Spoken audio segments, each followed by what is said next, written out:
Hey everyone, this is Kimberly with Your Ultimate Mind Power, and today I'm going to be speaking about insight. This is a super important concept for anyone who is interested in getting more connected with themselves, anyone who's interested in meditation, mindfulness, guided imagery, and the other topics that I speak about on this channel. Because you have to be connected to yourself, you have to have some level of self-awareness and self-intent and attention in order for those practices to be even more successful for you, to manifest what you want to have happen in your life. If you are needing some help with that, there are a number of videos on this channel that talk about manifestation and guided imagery. Or you can visit yourultimatemindpower.com to find out even more. But today let's focus on the specific concept of insight. First of all, what is insight? Well, it's exactly what it sounds like. Insight. So seeing in. Actually, Merriam-Webster defines insight as the act or result of apprehending the inner nature of things or seeing things intuitively, right? So being able to apprehend the inner nature of things, so that refers to knowledge, and then also intuition is a part of it. Insight also has to do with the ability to find solutions to problems. So not just having the knowledge of things or the awareness of things, but then knowing what to do with it or do about it. And the important thing to remember is that insight is not a fixed state of consciousness.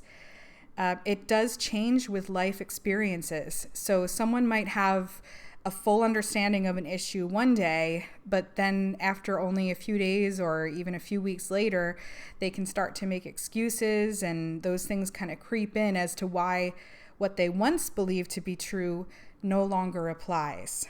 So as an example, maybe people who want to get healthier and start an exercise program. So in the beginning, they might have all the insight into why it's important for them to get healthy, because it's going to be better for their bodies and their hearts and their circulation. And they want to be stronger because maybe they have a goal of participating in a sport or an event like a marathon. And they really might have good insight into why they need to start an exercise program, but maybe a few days pass or a few weeks pass and they get busy with other priorities and other distractions in their lives. And then all of a sudden, those things that were at the forefront of their awareness at the start are no longer there. And other things have come in. So we're going to talk about why that happens, why sometimes someone may have had insight into something before, but then they change later. For those of you who know me, I've worked as a clinical therapist for many, many years. That's my background as a clinical therapist and a music therapist. And I've worked a lot with people who struggle with addiction. And it's like that sometimes with people who have that struggle, where there are some days and even some weeks where they may seem to have a lot of insight into the problems that addiction is causing in their lives and the consequences they're facing because of it, but then they still continue in the behavior. So does that mean their insight has gone or their motivation has gone, or what? It's a little bit of both. And as we go through this video, hopefully you will learn for yourself how to maintain a healthy insight into yourself, your own needs and changes you want to make in your life, and also how to stay motivated with those things. So let's go back to this bottom bullet point here that I just mentioned. Insight is not a fixed state, right? So you're not always going to have the same level of insight into an issue. It's actually much more like a window that you can open or close depending on the day and your mood and what you're experiencing in your life. So when the window of self-awareness is open, there is honest self-reflection going on. Right? You're able to ask yourself the tough questions, the soul-searching questions. And when you take the time to ask yourself those questions, and even more importantly, have the courage to answer them honestly, the window of self-awareness will stay open and you will be more insightful for sure. So, what are some examples of some of those kind of questions? And I want you to write these down so that you can do this when you have time after you've watched this video. You can actually spend some time reflecting on these questions and, most importantly, answering them honestly. So the first question is, am I really doing all that I can to improve? So in whatever area of your life you want to improve, whether it's health, your finances, your relationships, whatever it is, your career, maybe as a parent, or even being a better friend or serving your community better, ask yourself, am I really doing all that I can to improve? Answer that question honestly and take some time to reflect on that answer. Second question, instead of blaming others, what can I actually do to make things better? That's a very honest, soul-searching question. Because a lot of times what we do when things aren't going quite right is we seek external reasons why it's not going right. We seek to blame external factors. So, well, I didn't get that promotion at work, and so it must have been because the boss was playing favorites, or it must have been, because I'm a female, or whatever it is. Like, we tend to blame others, like, oh, they were sexist, right? The interview committee was sexist because I'm a woman. But what can I actually do to make things better? Because I can't control whether the boss gives me the promotion or not. But there are some things that are within my control. Can I do some professional development? Can I offer to take on some extra projects at work? Can I find ways to work more efficiently and work better? And will those things eventually help me to get what I want in my career? So that's just an example. Try not to blame others. Think about what is within your control to do or change to make the situation better, and be honest about that. And then the third question, what role did I play in that situation? And what could I have done differently? So again, this is taking an honest, truthful look at why maybe things haven't worked out the way you wanted and whether you could have done anything differently. So this is a helpful question to ask, especially if you're in a relationship maybe and you've had a disagreement. And again, going back to question 2, it's pretty common for us to want to blame the other person if something went wrong. But you need to ask yourself, what role did I play? Did I approach that person with an important topic at a time that wasn't convenient? Maybe my husband was tired and he had just gotten home from a long day of work, and I started giving him a hard time about our bank account or something like that, or not spending enough time with the kids. So did I play a role in triggering something? Or what could I have done differently? Could I have asked him, when would be a good time for us to speak about some important things? Could I have set aside some time? I don't know, all of those things. So you can ask yourself whenever you're in a situation that doesn't go the way you expected or the way you wanted, ask yourself, what role did I play and what could I have done differently? So those 3 questions will help you to do some soul searching and improve your insight. Keep that window of self-awareness open. Second part, playing devil's advocate. Okay? It's very normal, very common to think of all the reasons why you may be right when it comes to certain issues. And it can be much harder, much more difficult to consider the possibility that you might actually be wrong. And you can learn to be open-minded in that way. So here's a couple of examples of what I mean by that and how to play devil's advocate for yourself. Say you have the thought, other people keep telling me I have an attitude problem, and a certain tone of voice when I talk, and you know what? They don't know what they're talking about. I'm a nice person. I'm fine. They just need to leave me alone. They don't know what they're talking about. So if I wanted to play devil's advocate in that situation, I might reframe the thought to sound something like this. With all of these people telling me that I have an attitude problem, maybe I could think about how I'm acting and what I'm doing that gives people that idea. Maybe I'm putting out some type of vibes or some energy, or maybe I need to adjust the way that I speak to people.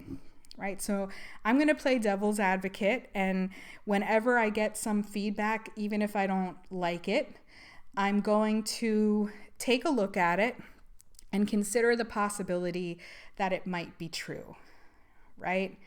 So even if I don't like it, I'm going to take it as an opportunity for personal growth and awareness instead of just dismissing it and assuming that I'm right and everyone else is wrong. And the worst that can happen is that I've done some self-reflection. Even if I've done that reflection and I still decide at the end, the issue is the other person's, it's not mine. But if I've done it after taking the time to really explore it, at least I am keeping my own window of self-awareness open. The last way to keep the window open is to think about the consequences. One of the positive things about consequences is that when something happens, when we experience a negative consequence as a result of our choices and our behavior, it can be a bit of a wake-up call, and it can keep that window of self-awareness open. So, for example, I shared with you all that I work with people who struggle with addiction. So sometimes, like I might hear things like this from them. I was late to work again for the fourth time in the last 2 weeks because I was out drinking, and now I'm in trouble with my boss and I might potentially lose my job. And the last time it happened, I promised myself I wasn't going to let it happen again, but I did. So maybe it's time to start taking an honest look at my drinking. So that's an example, right? If in that example, the person has experienced the consequence of their behavior, their drinking, impacting their job and potentially losing their job. So they're going to use that negative consequence as an opportunity to look inward and increase their insight. So you can do that in any situation. So a lot of people on this channel I know are entrepreneurs, and you're trying to grow an online or a work from home business, and you might have all these intentions maybe when the week begins to say, well, I'm going to spend 2 hours a day working on my YouTube channel, or I'm going to record some new podcasts or create some new content for my blog, and I'm going to do this, this, and this. And then each day you decide, maybe you have a day job still, and you get home from work and you have to deal with your kids and your family and stuff around the house. And then you decide to just watch TV for a couple hours instead of working on your business. Well, guess what? At the end of the week, you haven't made any money because you haven't put the time in to work on your business. So that's a negative consequence from your behavior. You chose to sit and watch TV or do something else instead of working on your business. And taking an honest look at that will keep the window of self-awareness open. Like, geesh, I just wasted another week that I could have been growing my business, and I didn't because I chose to do something else. I chose to relax and have fun instead of putting the work in that I need to do on this. So use that. Be honest about that. So just reviewing these 3 things again: honest self-reflection, playing devil's advocate, and consequences. Those are the ways to keep the window of self-awareness open and increase your insight. When the window of self-awareness is closed, your mind is closed. You're in denial, right? You don't know that you have a problem, or you're ignoring the fact that you have a problem. So what are the things that close the window of awareness? And this is something you don't want. This is dangerous, right? This means you're not being insightful. You're not doing that honest self-reflection. Sometimes time is the reason. The passage of time can sort of trigger a false sense of security for a lot of people. So a person might feel really motivated to change something one day, but then if that motivation isn't nurtured, with time it can fade, right? So those of you who are doing like internet marketing, for example, or maybe e-commerce, you have an online store, if you can remember how you felt when you got that first sale and how fired up you were and how pumped up you were, and you thought that was going to be your big break, and then maybe a few days go by and you don't get the second sale right away, you might lose some motivation or lose some momentum. And then maybe you get distracted by other things and you start spending less time on your business because you don't feel as motivated. And then your window of self-awareness is closed. Second thing that closes the window are excuses. So blaming people, rationalizing or justifying your behavior. Those are ways to basically deny reality or deflect reality. Excuse making is usually the result of trying to avoid responsibility, trying to avoid being accountable for your own role in a situation. And once you're not responsible for a situation and you're not holding yourself accountable, guess what? You're not responsible for finding the solution, right? Excuse me. And that's a bad thing, right? You don't want that. You want to take responsibility. You want to think about your own role in the situation and be a part of the solution, right? So don't make excuses. I know in some situations it is a two-way street. There may be other people, other feelings involved, other circumstances. But even when that's true, you can still look at your own role in it and be responsible for trying to find a solution. And similar to that, let's talk a little bit about self-deception, right? A lot of times people close the window of awareness and insight by simply lying to themselves, not recognizing the truth and just burying your head in the sand. And that keeps the window of self-awareness closed. It doesn't let reality in, right? It doesn't let the light of insight in when you just decide to lie to yourself. So keep those things in mind so that you don't let the window of self-awareness close. Those are your red flags: passage of time, excuses, and self-deception. So let's now move on to the 3 R's that make up insight. This is how you know that you have good insight, and I'm going to give you some tools to work on to improve your 3 R's. And they are recognition, realization, and readiness. So how do you improve your recognition that there is a problem at hand? How do you improve that aspect of your insight? Well, you do the honest self-reflection that I talked about before, and you can also get some feedback from other people if you have trusted people in your lives, either guides or mentors or family members, loved ones, friends, even maybe a counselor or a therapist if you have one. There are some questions that you can ask them. You can ask them, do you think I have a problem with blank, whatever the problem is, with laziness or anger or lying or self-esteem, gambling, I don't know, whatever the problem is that you think you have and you want to change in your life, excuse me, then ask someone, right? Ask yourself, of course, always ask yourself, because insight is about self-awareness, but ask a trusted person too. You can ask, do you think I'm in a negative relationship? Do you think I am making a good decision about X, fill in the blank?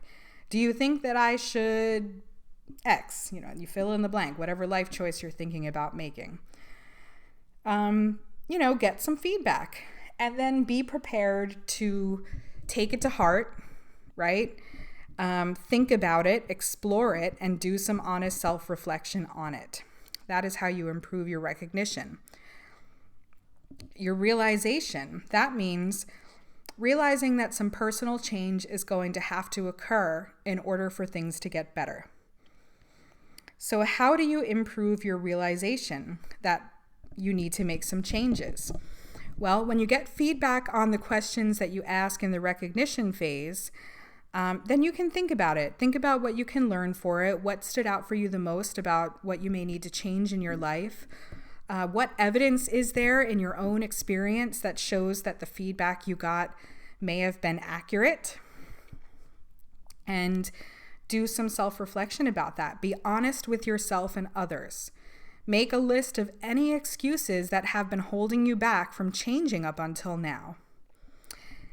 And then lastly, that brings you to readiness. Trying to understand and learn more about yourself and to understand what you really need to do to get better, regardless of how uncomfortable that learning and changing process might be. That is the honest truth, right? We are human beings. We do not like change. We like things to stay the same and be familiar. So sometimes change is uncomfortable, But, it still can be positive. So the questions to ask yourself to determine your readiness are, what can I do in order to overcome any excuses that might be in my way?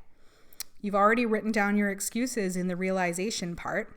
So now you're going to ask yourself how to overcome them. Secondly, what do I need to succeed? And thirdly, what do I need to stay motivated? Right? I spoke in the beginning of the video about motivation and how that's an important part of insight. So we don't just need the information, right? Again, let's come back to that definition of insight. It's not just the knowledge of something, it's the ability to problem solve. So the knowledge is in what do I need to do to overcome excuses and what do I need to succeed? And then the problem solving is in that question, what do I need to stay motivated? How do I keep myself going through this change process, even if it's hard? So if my goal is to be, as an example, to make $1 million in my business this year, what do I need to do that? Are there any excuses, any barriers in my way? And how am I going to stay motivated so I don't fall back into my old habits of poor time management, if that's a problem for you? I'm just giving an example. So I am going to give you some homework. Those of you who are willing to do it, I would like you to do some self-motivation. And this is really kind of a challenge. I know everyone might not feel comfortable doing this, but I would encourage you to challenge yourself, lean into some of that discomfort that comes with stepping outside the box and out of your comfort zone. So what I want you to do is create a very short selfie video, and it's going to be a motivational video, and you're going to create it by yourself for yourself. No one needs to see it. You don't need to share it here on this channel or anywhere if you don't want to. It's really for yourself, for your own self-motivation. In the video, I want you to speak as if you're speaking to your future self. So if in a year your future self went back and looked at this video, they would be motivated by it, even in a month or 6 months. So a sample script would be for you to start out and say something like to yourself, because you're speaking to yourself in this selfie video. You can do it on your phone. Just point the camera towards yourself, hit record, and say, if you're watching this video, then you are probably having a hard time with blank. And then you put in whatever the thing is that you want to change. So maybe you're having a hard time with your marriage, or you're having a hard time with growing your business, or with losing weight. Sorry, I have allergies and it's making me cough.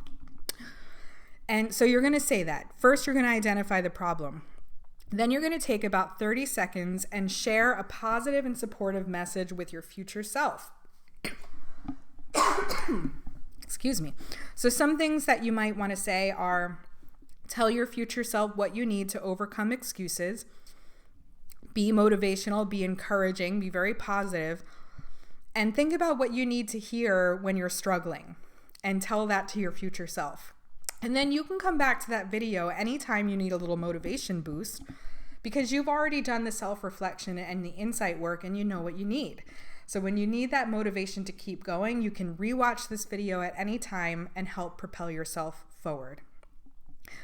So that's it for today's video. I hope it's been super helpful for you, and I will be back on this channel with more great content. So if you liked what you heard today, please like, comment, ask questions if you have any, and feel free to subscribe to the channel so you continue to get access to my content. Be well, heal well, stay well, perform well, and I'll see you next time.